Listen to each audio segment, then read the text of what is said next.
கிறிஸ்தேசுக்குள் அன்பாய் அழைக்கப்பட்ட அன்புக்குரிய சகோதரர்களே, அன்புக்குரிய சகோதரிகளே, மீண்டுமாக நம்முடைய வாழ்நாட்களில் ஒரு நாளை நமக்கு கிருபையாக கூட்டி கொடுத்த நம்முடைய பிதாவாகிய தேவனுக்கு, நம்முடைய ஆண்டவராகிய இயேசு கிறிஸ்துவின் நாமத்தினாலே நாம் துதிகளையும் ஸ்தோத்திரங்களையும் ஏறெடுத்துக் கொண்டு நாம் வாரந்தோறும் பார்த்து வந்து கொண்டிருக்கக்கூடிய வெளிப்படுத்தின விசேஷத்தின் அடுத்த வகுப்பிற்குள்ளாக நாம் கடந்து செல்லலாம். சோ நம்ம கடந்த வாரம் ஒரு புதிய அதிகாரத்தை நம்ம ஸ்டார்ட் பண்ணோம். வெளிப்படுத்தின விசேஷத்தினுடைய கடைசி அதிகாரத்துக்குள்ள நம்ம வந்துட்டோம். இப்ப நம்ம கடைசி அதிகாரத்துல எதை குறிச்சு பார்த்துட்டு இருக்கோம் அப்படின்னு பார்த்தோம்னா, மில்லினியல் வியூ நம்பர் 5 குறிச்சு பார்த்துட்டு இருக்கோம். சோ 1000 ஆண்டு அரசாட்சியை குறித்ததான 5வது கோணத்தை என்ன பண்றோம் அப்படின்னு பாத்தீங்கன்னா இப்பொழுது நம்ம பார்த்துட்டு இருக்கோம். சோ இந்த 5வது கோணம் வெளிப்படுத்தின விசேஷம் 22ஆம் அதிகாரம் 5ஆம் வசனத்தோட என்ன ஆயிருது அப்படின்னு பாத்தீங்கன்னா நிறைவடைஞ்சிருது. சோ அப்படின்னா இன்னைக்கு நாம பார்க்கக்கூடிய இந்த கிளாஸோட எது நிறைவடையுது அப்படின்னு பார்த்தோம்னா, வெளிப்படுத்தின விசேஷத்தினுடைய நாம பார்க்கக்கூடிய இந்த 1000 ஆண்டு அரசாட்சிக்குரிய 5 கோணங்களை காட்டக்கூடிய 20ஆம் அதிகாரத்துல இருந்து நம்ம பார்க்கணும் இல்லையா? சோ அந்த 5வது கோணம் என்ன ஆகுதுன்னு பாத்தீங்கன்னா இதோட நிறைவு பெறுது அப்படின்றத நம்ம புரிஞ்சுக்கிறோம். சோ நாம போன வாரத்துல என்ன பார்த்தோம் அப்படின்னு பார்த்தோம்னா, நாம இந்த முதல் 5 வசனங்களை புரிந்து கொள்வதற்கு முன்பாக அதோடைய சம்மரியை நம்ம பார்த்துட்டோம்னா நமக்கு ரொம்ப ஈஸியா இருக்கும் அப்படின்றதன் அடிப்படையில அதோடைய சம்மரி என்ன பண்ணோம்னா நம்ம பார்த்தோம். சோ அதன் அடிப்படையில நாம ஆக்சுவலா 21ஆம் அதிகாரத்துல இருந்து புதிய எருசலேம் குறிச்சு நம்ம பார்த்துட்டு இருக்கோம். அதாவது கிறிஸ்துவனுடைய ராஜ்யம் வெளியரங்கமான ராஜ்யத்தின் காலப்பகுதியில இந்த உலகத்துல எப்படி செயல்பட போகுது அப்படின்ற ஒரு கான்செப்டை தெளிவா நம்ம பார்த்தோம். அதன் அடிப்படையில முதல் 2 வசனங்கள் நமக்கு எதை காட்டுது அப்படின்னு பாத்தீங்கன்னா, ஒன்ஸ் அந்த புதிய எருசலேம்குள்ள உலக ஜனங்கள் நுழைஞ்சிட்ட பிறகு அவர்களுடைய வளர்ச்சிக்காக என்னென்ன காரியங்கள்லாம் அவங்களுக்கு கொடுக்கப்படும் அப்படின்ற ஒரு விஷயத்தை தான் முதல் 2 வசனங்கள் என்ன பண்ணோம்னா நம்ம பார்த்தோம். அதுக்கு அடுத்து இருக்கக்கூடிய 3, 4 மற்றும் 5ஆம் வசனங்கள் நமக்கு எதை காட்டுது அப்படின்னு பார்த்தோம்னா, மத்தியஸ்தர் ஆளுகையினுடைய அவுட்கம் என்ன, மத்தியஸ்தர் ஆளுகையின் காலப்பகுதியில அந்த மத்தியஸ்தர் ஆளுகை இருக்கு இல்லையா, அந்த மத்தியஸ்தர் ஆளுகையினுடைய அவுட்கம் என்ன அப்படின்ற ஒரு விஷயத்தை தான் இந்த 3 வசனங்கள் நமக்கு ரொம்ப தெளிவா என்ன பண்ணுதுன்னா காட்டுது. சோ இந்த முதல் 2 வசனங்களை குறிச்சதான ஆழமான விளக்கங்களை போன வாரமே நம்ம பார்த்துட்ட காரணத்தினால நாம இப்ப 3வது வசனத்துல இருந்து நம்ம ஆரம்பிக்கலாம். வசனம் வாசிக்கலாம். வெளிப்படுத்தின விசேஷம் 22ஆம் அதிகாரம் 3ஆம் வசனம். வெளிப்படுத்தின விசேஷம் 22ஆம் அதிகாரம் 3ஆம் வசனம். இனி ஒரு சாபமும் இராது, தேவனும் ஆட்டுக்குட்டியானவரும் இருக்கிற சிங்காசனம் அதில் இருக்கு. இனி ஒரு சாபமும் இராது, தேவனும் ஆட்டுக்குட்டியானவரும் இருக்கிற சிங்காசனம் அதில் இருக்கும். அப்படின்னா இந்த வசனமும் சரி, அடுத்து இருக்கக்கூடிய 2 வசனமும் சரி, எந்த காலப்பகுதியை குறித்து எக்ஸாக்டா பேசுது அப்படின்னு பாத்தீங்கன்னா, மத்தியஸ்தர் ஆளுகையினுடைய முடிவை குறித்து எக்ஸாக்டா பேசுது.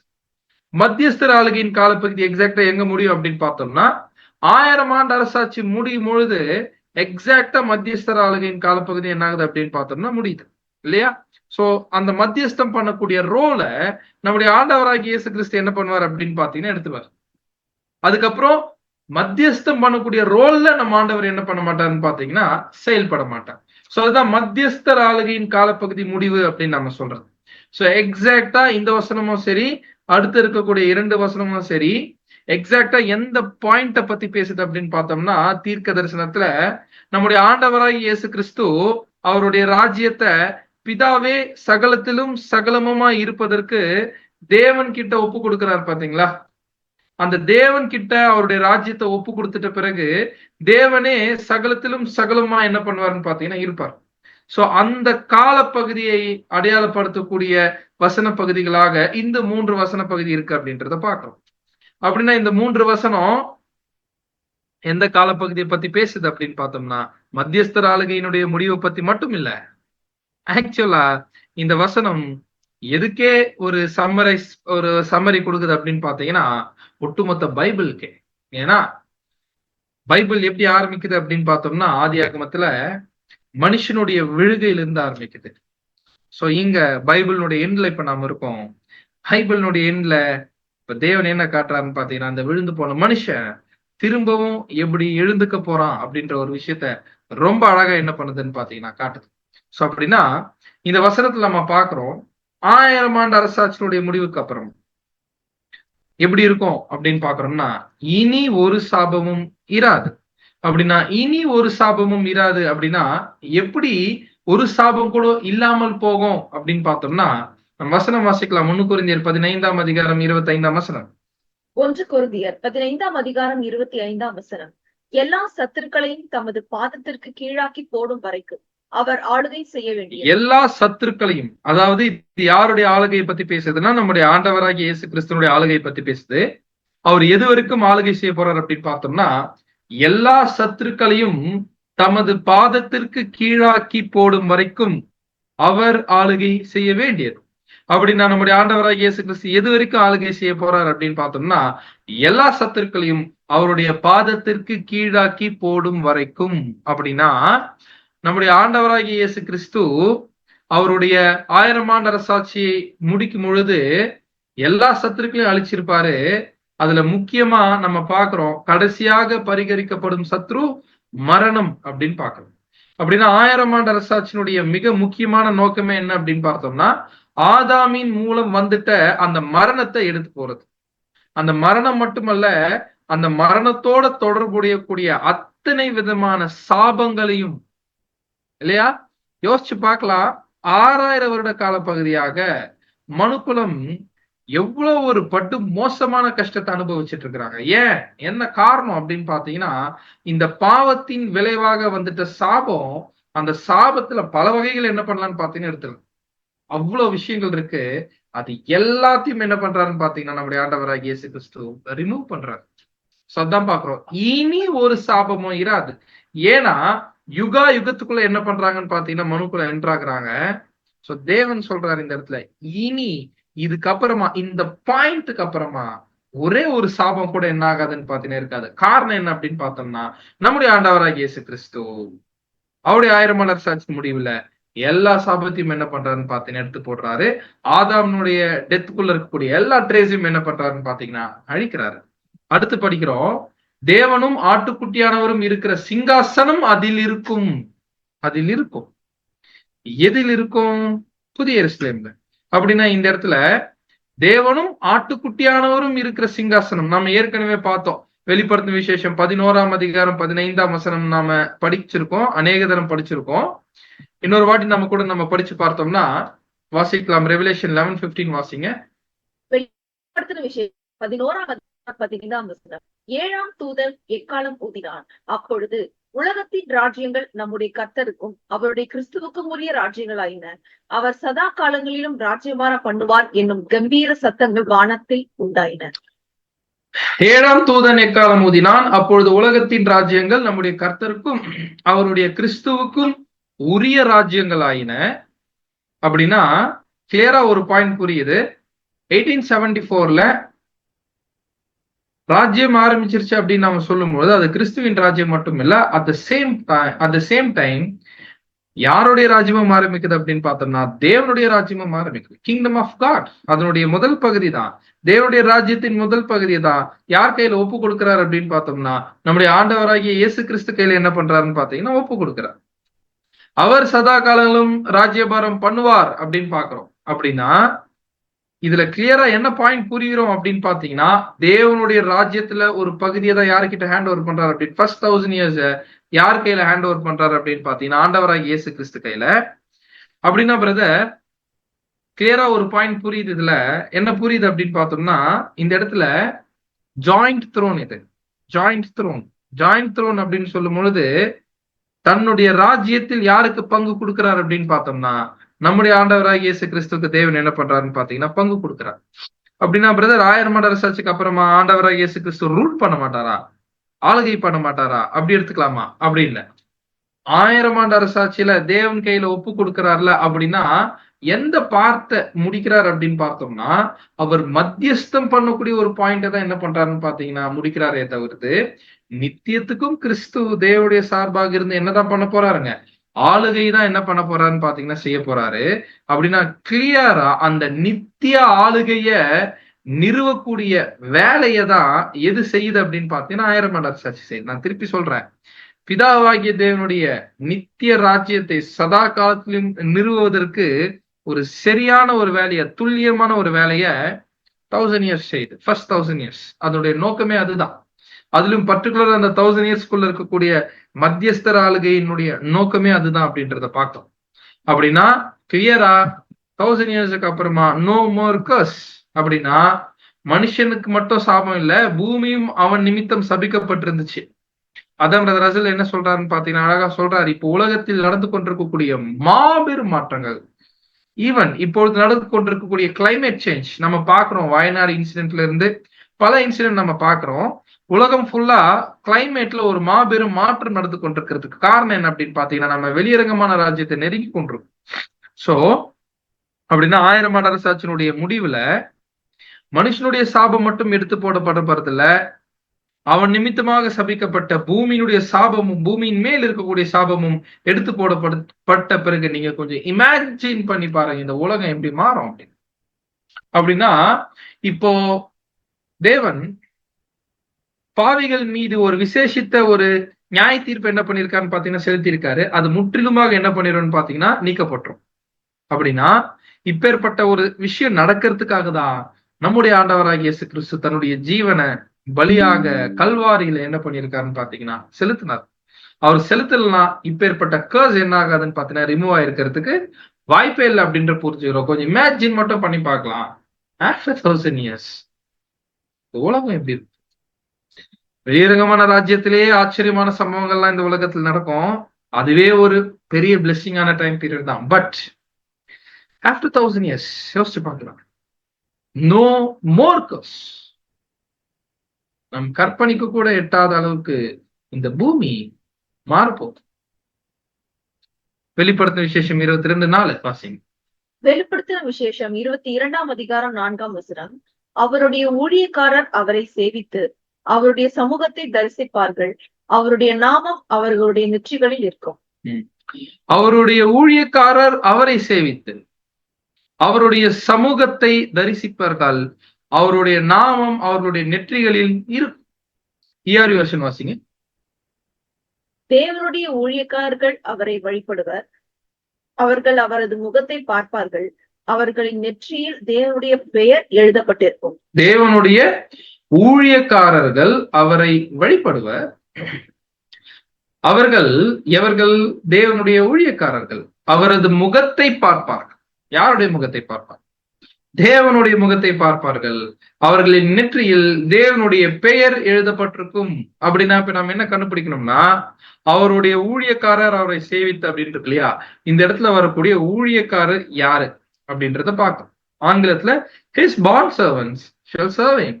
அப்படின்னா இந்த இடத்துல கிளியரா நாம புரிஞ்சுக்கிறோம். இந்த பாண்ட் சர்வன்ஸ் அப்படின்ற வார்த்தை, பாண்ட் சர்வன்ஸ்னா கிளியரா அது யாருக்கு கொடுக்கக்கூடிய ஒரு வார்த்தை உலகத்துல அப்படின்னு பாத்தீங்கன்னா ஒரு அடிமைக்கு தான் பாண்ட் சர்வன்ட் அப்படின்னு சொல்லுவாங்க. இதே பாண்ட் சர்வன்ட்ன்ற வார்த்தை வெளிப்படுத்தின விசேஷம் 7ஆம் அதிகாரம் 3ஆம் வசனத்துல வருது. ரெவலேஷன் 7:3 யார அடையாளப்படுத்துது அப்படின்னு பார்த்தோம்னா கிறிஸ்துவின் சபைய.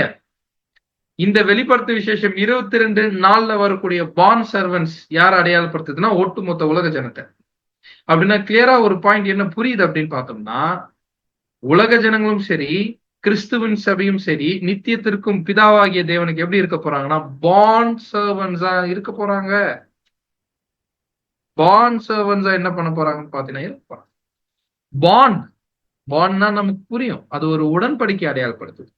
அப்படின்னா கிளியரா நீங்க யோசிச்சு பாருங்க, சபையும் சரி ஒட்டுமொத்த உலக ஜனங்களும் சரி தேவனோடு கூட அவர்கள் போட்டுட்ட உடன்படிக்கை நிமித்தமாக நித்தியத்தும் அவங்க என்னவா இருக்க போறாங்கன்னு பாத்தீங்கன்னா ஊழியக்காரர்களா இருக்க போறாங்க. சோ அப்படின்னா கிளியரா என்ன புரியுது அப்படின்னு பார்த்தோம்னா, இந்த இடத்துல வரக்கூடிய பாண்ட் சர்வன்ஸ் யார் அடையாளப்படுத்துறாங்கன்னா ஒட்டுமொத்த சீர்திருந்தப்பட்ட உலக ஜனங்கள். 1000 ஆண்டு அரசாட்சிக்கு அப்புறமா பூர்ணமாக்கப்பட்ட மனுக்குலம் நித்தியத்திற்கும் புது உடன்படிக்கையின் கீழே என்ன பண்ணும்னா தேவன் கிட்ட ஊழியக்காரர்களா என்ன பண்ணுவாங்கன்னு பாத்தீங்கன்னா இருப்பாங்க. சோ அப்படின்னா அட்டோன்மெண்ட் அந்த இடத்துல முழுசா முடிஞ்சிருக்கும். ஒப்புர வாக்குதலின் ஊழியம் அந்த இடத்துல ஒட்டு மொத்தமா முடிஞ்சிருக்கும். they are one with God. atonement at one month. Brazil அழகா அது 5th வால்யூம்ல பிரிச்சு எடுத்திருப்பார். they are one with God. ஒரே மைண்டோட தேவனோட என்ன பண்ணிடுவாங்கன்னா அவங்க ஆயிருவாங்க. அப்பேற்பட்ட சர்வ வல்லமும் இல்ல தேவனுக்கு அவர்கள் நித்தியத்திற்கும் ஊழியம் செய்வதற்கு என்ன பண்ணுவாங்கன்னு பாத்தீங்கன்னா மன மகிழ்ச்சியோட இருப்பாங்க. அப்படின்னு எப்படி புரிஞ்சுக்கலாம்? யாவே தேவனுக்கு இந்த ஒட்டுமொத்த மனுக்குலமும் நித்தியத்திற்கும் தன்னை என்ன பண்ணிருப்பாங்கன்னு பாத்தீங்கன்னா கான்செக்ரேட் பண்ணிருப்பாங்க. தன்னை நித்தியத்துக்கும் அர்ப்பணிக்கிறாங்க. ஒட்டுமொத்த சீர்திருத்தப்பட்ட மனுக்குலமும் அப்படின்றத பார்க்கிறோம். அடுத்தது, இந்த பாண்ட் சர்வன்ஸ் அவர்கள் அவரது முகத்தை பார்ப்பார்கள். அவரது முகத்தை பார்ப்பார்கள் அப்படின்னு இருக்கு. அப்படின்னா முகத்தை பார்ப்பார்கள்னா 1000 ஆண்டு அரசாட்சிக்கு அப்புறமா பூர்ணமாக்கப்பட்ட மனுக்குலம் லிட்டரலா தேவனுடைய முகத்தை பார்ப்பார்களா? S R no? அவரது முகத்தை பார்ப்பார்கள் இருக்கே இந்த வசனம் லிட்டரலா 1000 ஆண்டு அரசாட்சிக்கு அப்புறமா தேவனுடைய முகத்தை பார்ப்பாங்களா அப்படின்னு ஒரு கேள்வி கேட்ட என்ன பதில் சொல்லலாம்?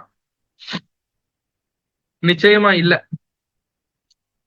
உதாரணத்துக்கு யாத்திராகமம் 33:20 நம்ம வாசிக்கலாம். நமக்கு நல்லா தெரியும், நீ என் முகத்தை காண மாட்டாய், ஒரு மனுஷனும் என்னை கண்டு உயிரோடு இருக்க கூடாது என்றார். அப்படின்னா நிச்சயமா எந்த மனுஷனாலையும் பிதாவாகிய தேவனை 1000 ஆண்டு அரசாட்சிக்கு அப்புறமா கூட லிட்டரலா போய் என்ன பண்ண போறதில்ல, பார்க்க போறதில்லை. அப்படின்னா இந்த இடத்துல அவரது முகத்தை பார்ப்பார்கள் இருக்கே, இதை எப்படி புரிஞ்சுக்கலாம்? பூர்ணமாக்கப்பட்ட மனுக்குலம் அவரது முகத்தை பார்ப்பார்கள் இருக்குதே, இதை எப்படி புரிந்து கொள்ளலாம்? அந்த முகத்தை பார்ப்பார்கள் அப்படின்றதுதான் நம்ம தமிழ் வேர்ஷன்ல, இது ERV வேர்ஷன் முகத்தை பார்ப்பார்கள் அப்படின்றது நம்ம தமிழ் வேர்ஷன்ல அழகா இருக்கு பாருங்க. இன்னும் அவருடைய ஊழியக்காரர்கள் அவரை சேவித்து அவருடைய சமூகத்தை தரிசிப்பார்கள். அவருடைய சமூகத்தை தரிசிப்பார்கள் அப்படின்னு எப்படி புரிஞ்சுக்கலாம்? உதாரணத்துக்கு ஆதியாகமம் 3ஆம் அதிகாரம் 8ஆம் வசனம் வாசிக்கலாம். பகலின் குளிர்ச்சியான வேளையிலே, இது எப்போ நடந்த சம்பவம் அப்படின்னா ஏதேன் தோட்டத்தில் மனுஷன் பாவம் பண்ணும்போது நடந்த சம்பவம். தோட்டத்தில் உலாவுகிற தேவனாகி கர்த்தருடைய சத்தத்தை அவர்கள் கேட்டார்கள். அப்பொழுது ஆதாமும் அவன் மனைவி தேவனாகிய கர்த்தருடைய சந்நிதிக்கு விலகி தோட்டத்தின் விருட்சங்களுக்குள்ளே ஒளிந்து கொண்டார்கள். அப்படின்னா இந்த இடத்துல என்ன புரிஞ்சுக்கலாம் அப்படின்னு பாத்தீங்கன்னா, ஃபேஸ் முகம் என்பது எதை அடையாளப்படுத்துதுன்னா அவருடைய ஃபேவர், தேவனுடைய ஃபேவர். அப்ப இந்த இடத்துல தேவனாகிய கர்த்தருடைய சந்நிதிக்கு விலகி அப்படின்னா அவர்கள் பாவம் செய்ததுனால தேவனுடைய ஃபேவர் மனுஷனை விட்டு என்ன ஆகுதுன்னு பாத்தீங்கன்னா விலகுது. அது நிமித்தம் என்ன பண்றாங்கன்னு பாத்தீங்கன்னா தங்களை மறைச்சுக்கிட்டாங்க. அப்படின்னா இங்க தேவனுடைய சமூகத்தை அவர்கள் தரிசிப்பார்கள்னா பூர்ணமாக்கப்பட்ட மனுக்குலத்திற்கு மறுபடியும் தேவனுடைய ஃபேவர் என்ன ஆகுதுன்னு பாத்தீங்கன்னா கிடைக்கும். உதாரணத்துக்கு மோசே தேவனோட முகமுகமாய் பேசினார் அப்படின்னு யாத்திராகமம் 33:11 என்ன பண்றோம்னு பாத்தீங்கன்னா நம்ம பாக்குறோம். சோ அப்படின்னா என்ன அர்த்தம் அப்படின்னு பார்த்தோம்னா, முகமுகமாய் பேசினார் அப்படின்னு பாத்தீங்கன்னா லிட்டரலா தேவனுடைய முகத்தை பார்த்து மோசே அங்க பேசினாரா? சோ கிளியரா என்ன புரியுது அப்படின்னு பாத்தீங்கன்னா இந்த வசனம் ஃபிகரேட்டிவ் சென்ஸ்ல சொல்லப்பட்டிருக்கு, உருவகமா சொல்லப்பட்டிருக்குது. அப்படின்னா இந்த இடத்துல மோசே முகமுகமாய் பேசினார் அப்படின்னு சொன்னது எதை அடையாளப்படுத்துதுன்னா ஒரு மீனிங்ஃபுல் கம்யூனிகேஷனை, தேவனோட தொடர்பு என்ன பண்ணிருக்காருன்னு பாத்தீங்கன்னா மோசே என்ன பண்ணிருக்காருன்னா வச்சிருக்காரு. சோ அந்த தொடர்பு வைத்துக் கொண்டிருக்கக்கூடிய விஷயத்தை தான் இந்த இடத்துல அடையாளப்படுத்துது. நமக்கு நல்லா தெரியும், லிட்டரலா அந்த இடத்துல மோசே கிட்ட பேசினது முதலாம் வருகைக்கு முன்பாக மாம்சத்தில் தூதனாக இருந்துட்டு, அதாவது தூதனாக லோகோஸா இருந்து நம்முடைய ஆண்டவராகிய இயேசு கிறிஸ்து மாம்ச சரீரம் எடுத்து, அதாவது தூதர்கள் மாம்ச சரீரம் எடுப்பாங்கல்ல, அந்த மாதிரி அவர் எடுத்து என்ன பண்ணாருன்னு பாத்தீங்கன்னா பேசினார். சோ தூதன் கிட்டதான் அந்த இடத்துல மோசே பேசினாரே தவிர்த்து டைரக்டா பிதாவாகிய தேவன் கிட்ட பேசல அப்படின்னு தெரியும். ஆனாலும் கர்த்தர் மோசேவுடைய முகமுகமாய் பேசினார்னு இருக்கே, அப்படின்னா என்ன அர்த்தம்? தேவனோடு அவர் என்ன பண்றாருன்னு பாத்தீங்கன்னா தொடர்பு வைத்துக் கொண்டிருந்ததுதான் அடையாளப்படுத்துது. அப்படின்னா கிளியரா என்ன புரியுது அப்படின்னு பார்த்தோம்னா, மனுஷன் தேவனோட தொடர்பு வச்சுட்டு இருந்தான் பாவம் செய்வதற்கு முன்பாக. அந்த ஓப்பன் கம்யூனிகேஷன் திரும்பியும் தேவனோட யாரு கிடைக்க போகுதுன்னு பாத்தீங்கன்னா பூரணமாக்கப்பட்ட மனுக்குலத்திற்கு. ஏன் அப்படின்னு பார்த்தோம்னா இது கூட ஒண்ணுதான். ஏன்னா மனுஷன் அந்த கம்யூனிகேஷனை இழந்துட்டான்.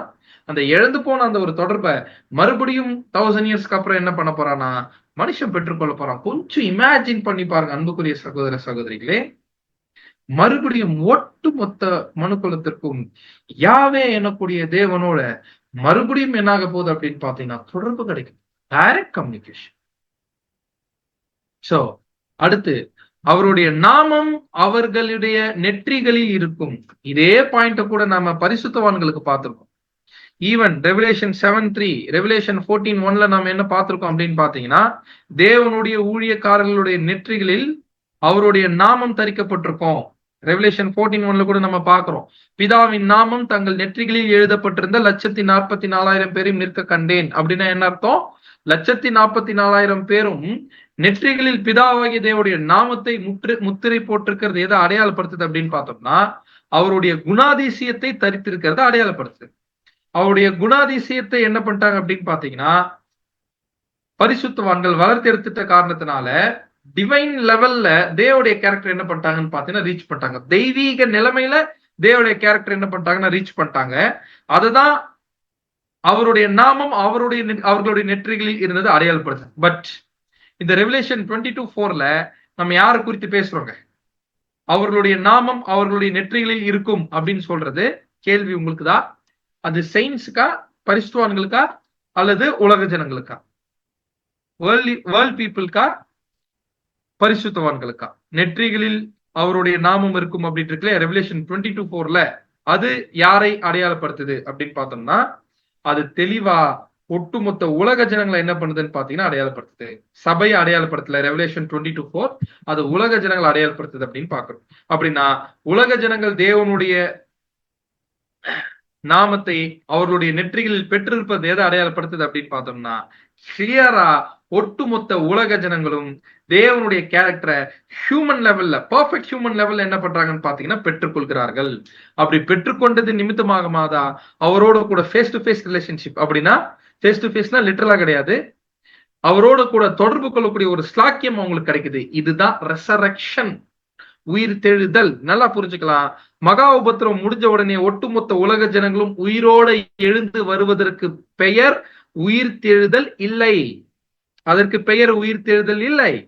உயிர் தெழுதலை எப்பொழுது எக்ஸாக்டா பெற்றுக்கொள்றாங்க அப்படின்னு பாத்தீங்கன்னா, ஒட்டுமொத்த உலக ஜனங்களும் 1000 ஆண்டு அரசாட்சியினுடைய முடிவுல ஒழுக்க ரீதியாகவும் சரி, சரீர ரீதியாகவும் சரி பூரணம் அடைந்த பிறகுதான் அவர்கள் உயிர் தெழுதலை என்ன பண்றாங்கன்னு பாத்தீங்கன்னா பெற்றுக்கொள்கிறார்கள் அப்படின்னு பாக்குறோம். சோ அந்த பாயிண்ட்ல என்ன பண்றாங்கன்னு பாத்தீங்கன்னா, அவர்கள் தேவனுடைய நாமத்தை விச் மீன் அவருடைய கேரக்டரை பரிபூர்ண மனுஷீக அந்த நிலைமையில என்ன பண்றாங்கன்னு பாத்தீங்கன்னா பெற்றுக்கொள்கிறாங்க. 5ஆம் வசனம் வாசிக்கும். வெளிப்படுத்தின விசேஷம் 22ஆம் அதிகாரம் 5ஆம் வசனம். அங்கே ராக்காலம் இராது, விளக்கும் சூரியனுடைய வெளிச்சமும் அவர்களுக்கு வேண்டுவதில்லை. தேவனாகிய கர்த்தரே அவர்கள் மேல் பிரகாசிப்பார். அவர்கள் சதா காலங்களிலும் அரசாளுவார்கள். சோ இந்த வசனத்துக்கு பின்னாடி ஒரு உண்மை இருக்கு. அந்த உண்மை என்னன்னா, காட் இஸ் லைட். நம்ம பாக்குறோம் அங்கே ராக்காலம் இராது. எங்கே? ஆஃப்டர் 1000 years ராக்காலம் இராது. நமக்கு நல்லா தெரியும் ராக்காலம் லேக் ஆஃப் நைட் அப்படின்னா டார்க்னஸ், இருள் அங்க இருக்காது. அப்படின்னா இந்த வார்த்தை நமக்கு போன வசனத்தோட தொடர்பு படுத்துது பாருங்க. எப்படி அப்படின்னு பார்த்தோம்னா, ஏன்னா எல்லாருமே தங்களுடைய நெற்றிகளில் எதை தரித்திட்டாங்க அப்படின்னு பாத்தீங்கன்னா தேவனுடைய நாமத்தை. அப்படின்னா ஒட்டுமொத்த ஹியூமன் ரேஸும் ஹியூமன் லெவல்ல தேவசாயில என்ன பண்றாங்கன்னு பாத்தீங்கன்னா அடைஞ்சிட்டாங்க. ஹியூமன் லெவல்ல அப்படி அடைஞ்சிட்டதுனால அவங்களுக்குள்ள ஒரு இருளும், அவங்கள சுத்தி ஒரு இருளும் என்ன பண்ண போறதில்ல அப்படின்னு பாத்தீங்கன்னா இருக்க போறதில்ல. ஹியூமன் ரேஸ் எப்பேற்பட்ட பிளெஸிங்குள்ள போகுதுன்றது மட்டும் நம்ம இமேஜின் பண்ணலாம். பட் அந்த ஹியூமன் ரேஸ் இப்ப கொஞ்சம் கூட யோசிச்சு பார்த்திருக்க மாட்டாங்க இப்பேற்பட்ட ஆசீர்வாதம் பின்னாட்களை நமக்கு வரப்போகுது அப்படின்னு. அடுத்தது நம்ம பாக்குறோம், விளக்கும் சூரியனுடைய வெளிச்சமும் அவர்களுக்கு வேண்டுவது இல்லை. விளக்கும் சூரியனுடைய வெளிச்சமும் அவர்களுக்கு வேண்டுவதில்லை. யாருக்கு வேண்டுவதில்லை விளக்கும் சூரியனுடைய வெளிச்சமும்? 1000 ஆண்டு அரசாட்சிக்கு பிற்பாடு பூர்ணமாக்கப்பட்ட மனுக்குலத்திற்கு வேண்டுவதில்லை. அப்படின்னா இந்த இடத்துல விளக்கு யாரை அடையாளப்படுத்துது? சூரிய வெளிச்சம் எதை அடையாளப்படுத்துது? கேள்வி உங்களுக்கு. விளக்கு எதை அல்லது யாரை அடையாளப்படுத்துது? சூரிய வெளிச்சம் எதை அல்லது யாரை அடையாளப்படுத்துது?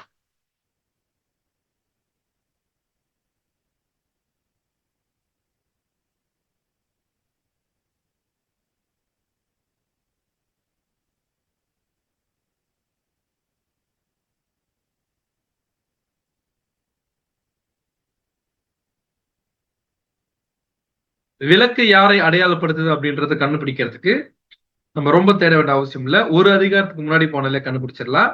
புதிய எருசலேம் மத்தியஸ்தர் ஆளுகையை குறித்து நம்ம பார்க்கும்போது இந்த பாயிண்ட் நம்ம பார்த்தோம். ரெவலேஷன் 21:23. வெளிப்படுத்தின விசேஷம் 21:23.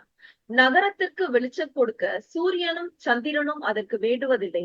தேவனுடைய மகிமையை அதை பிரகாசிப்பித்தது.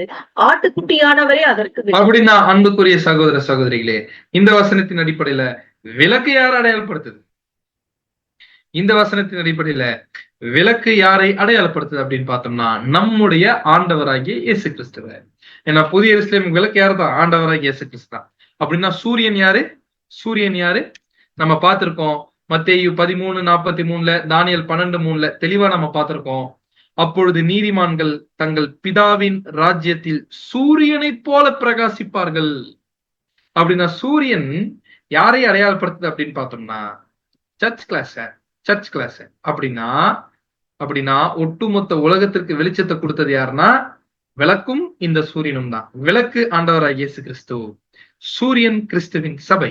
அப்படி பார்க்கும்பொழுது கிளியரா என்ன புரியுதுன்னா, மத்தியஸ்தர் ஆளுகைக்கு பிற்பாடு 1000 ஆண்டு அரசாட்சிக்கு அப்புறமா இந்த உலகத்திற்கு இவங்க கிட்ட இருந்து வெளிச்சம் வேண்டியதில்லை. அப்படின்னா என்ன அர்த்தம்? இனி கிறிஸ்துவும் சபையும் உலக ஜனங்களுக்காக தேவன் கிட்ட மத்தியஸ்தம் பண்ண வேண்டிய அவசியம் இல்ல அவங்களுக்கு. ஏன் அவசியம் இல்லை அப்படின்னு பார்த்தோம்னா, மத்தியஸ்தம் எதற்காக பண்ணணும்? எப்போ ஒருத்தருக்கு மத்தியஸ்தம் பண்ணணும்? 2 பார்ட்டிக்கு பிரச்சனை இருக்கும் போது தான் பண்ணணும். உலக ஜனங்களுக்கும் பிதாவாகிய தேவனுக்கும் பிரச்சனை இருந்துச்சு. அந்த பிரச்சனையை தீர்ப்பதற்காக தான் மத்தியஸ்தம் பண்ணாங்க கிறிஸ்துவும் சபையும் 1000 ஆண்டு அரசாட்சியில. சோ அந்த பார்ட் முடிஞ்சிட்ட உடனே, அந்த வேலை முடிஞ்சிட்ட உடனே இனி அந்த மத்தியஸ்தம் பண்ணக்கூடிய ரோல் தேவையில்லை உலக ஜனங்களுக்கு. அதான் நம்ம பார்க்கிறோம், தேவனாகிய கர்த்தரே அவர்கள் மேல் பிரகாசிப்பார். அப்படின்னா இனி டைரக்ட் இலுமினேஷன், டைரக்ட் பிரகாசம் யார்கிட்ட இருந்து வரப்போகுதுன்னா தேவன் கிட்ட இருந்து வரப்போகுது. நல்லா புரிஞ்சுக்கணும். அதுக்குன்னு கிறிஸ்து சபைக்கு ரோல் இல்லையா? தேவன் கிட்ட இருந்து வந்தாலும் அது கிறிஸ்து சபை மூலமா தான் 1000 ஆண்டு அரசாட்சிக்கு அப்புறமா வரப்போகுது. அப்படின்னா எப்படி புரிஞ்சுக்கலாம்? இனி கிறிஸ்துவும் சபையும் மத்தியஸ்தர் ரோல்ல உலக ஜனங்களுக்கு அவசியம் பட மாட்டார்கள். அவர்கள் சதா காலங்களிலும் அரசாழ்வார்கள். ரொம்ப முக்கியமான வார்த்தை. அவர்கள் சதா காலங்களிலும் அரசாழ்வார்கள். இப்ப கேள்வி, எவர்கள் சதா காலங்களிலும் அரசாழ்வார்கள்? கேள்வி உங்களுக்கு தான். அவர்கள் சதா காலங்களிலும் அரசாழ்வார்கள் இருக்கு இல்லையா? எவர்கள் சதா காலங்களிலும் அரசாழ்வார்கள்?